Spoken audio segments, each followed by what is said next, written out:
समीकरण है, क्या दृष्टिकोण है? मैंने यदि कहा था चुनाव जरूर लड़ूंगा तो चुनाव आज भी लड़ रहा हूँ। बहुजन समाज पार्टी ने से मैं 10 साल पहले भी चुनाव लड़ा था। लगभग 29,000 वोट पाया था मैं। और 4 अगस्त के दिन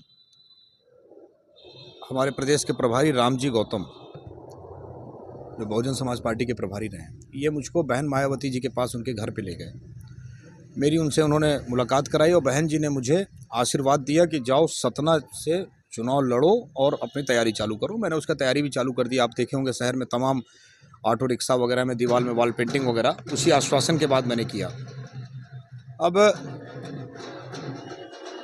1 लिस्ट आई, 2 आई, 3 आई, 4 आई। मुझे बार बार केवल आश्वासन दे रहे थे कि इस बार सवर्ण की नहीं किए, ओबीसी की किए, कभी कुछ ये बहानेबाजी कर रहे थे। लेकिन मुझे फिर बाद में इन्होंने लास्ट में एक दिन ये बताया कि अब आपकी जगह हम किसी और को टिकट देने जा रहे हैं। जब इन्होंने इस तरह की बात बोला तो मैंने इनके बारे में पता किया कि ये एकाएक हुआ क्या है इस चीज़ में। तो इन्हीं के पार्टी के इनके वरिष्ठ लोगों ने बताया कि ये इस तरह के आदतों के ये पुराने इनकी आदत है। ये राजस्थान के प्रभारी रहे हैं, जैसे आज मध्य प्रदेश के आज भी इनके पास कई राज्य है, और राजस्थान के प्रभारी रहते हुए राजस्थान के बहुजन समाज पार्टी के कोऑर्डिनेटर जो थे, इनको जूते की माला पहना के, इनका मुंह काला करके, इनको गधे में बैठा के इनका जुलूस निकाला था। मैं आपके चैनल के माध्यम से कहता हूं कि इनका चरित्र देखने के लिए आप कुछ मत करिए, केवल गूगल में डाल दीजिए रामजी गौतम बहुजन समाज पार्टी गधा, अपने आप इनका वो वीडियो सामने आ जाता है। वो वीडियो फिर बाद में इन्होंने ये प्रोपेगेंडा बनाया कि किसी और दल वालों ने करवाया। मैंने जब पता किया तो वो बहुजन के कोऑर्डिनेटर थे। ये अपने षड्यंत्र से मुझको बहुजन के हाथी से अलग कर सकते हैं। मेरे को बहुजन की रीत और नीति से ये मुझको षड्यंत्रों से उसके साथ ये समझौता कर सकते हैं, लेकिन मैं बहुजन समाज पार्टी के जो रीत और नीति है उनके साथ में सदैव रहूँगा।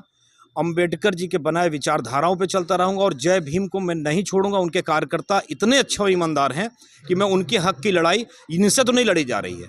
इनके जो तौर तरीके हैं तो मुझे लगता है कि ये जिस मिशन के लिए बहुजन समाज पार्टी बनाई गई थी, यदि ये इसी तरह चलते रहेंगे तो इनके कार्यकर्ता, इनके जो बहुजन के जो लोग हैं वो 200 साल और इसी तरीके से गुलाम बने रहेंगे और इसी तरह परेशान होते रहेंगे। तो मैं इनके हक की लड़ाई लड़ता रहूँगा।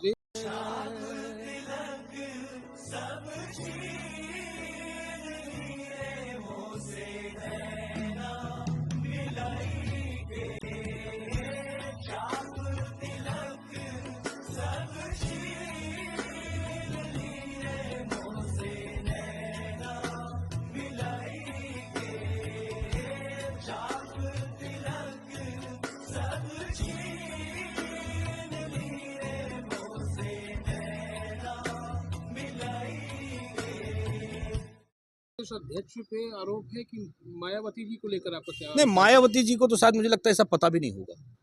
ये पूरा खेल रामजी गौतम, मैंने जिनका नाम लिया, जिनके यूट्यूब में बोला हूँ, वीडियो चेक कर लो, आप गूगल में डालोगे आ जाएगा।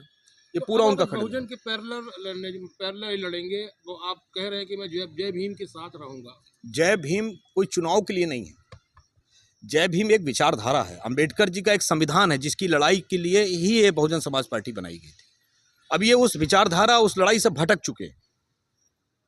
ये शोषण हो रहा था लोगों की, ये उस विचारधारा से ये पार्टी बनाई गई थी। सामने कांग्रेस है, बीजेपी है, बहुजन है, आम आदमी पार्टी भी हो सकती है। नहीं, मैं आम आदमी पार्टी में एक र्यूमर उड़ी थी कि मैं उसमें से चुनाव लड़ूंगा। मैं बिल्कुल तो नहीं, मेरे को नहीं, मैंने कल आने के बाद भोपाल से मेरे काफ़ी समर्थकों से मेरी मीटिंग हुई है। बड़ी मीटिंग हुई है, 100 200 लोगों की हुई है। काफ़ी कल पूरे दिन मीटिंग चली, आज भी चली। मैं क्योंकि सतना कभी रीवा से आगे होता था, आज पीछे हो गया है, कटनी से पीछे हो गया, छतरपुर से पीछे हो गया, तो मुझे लगता है कुछ दिन में मझगांव से पीछे ना हो जाए। तो मैं सतना के विकास को बचाए रखने के लिए, बाकी जनता का निर्णय है, सभी लोगों ने कहा है कि ये दोनों तीनों प्रत्याशी किसी काम के नहीं है, तो मैं चुनाव लड़ूंगा, निर्दलीय चुनाव। किस मुद्दे को लेकर जाएंगे? मैंने सबसे बड़ा मुद्दा है यहाँ का विकास, रोजगार, संविधान की रक्षा, ये सारे ये मुद्दों को लेकर के आऊँगा।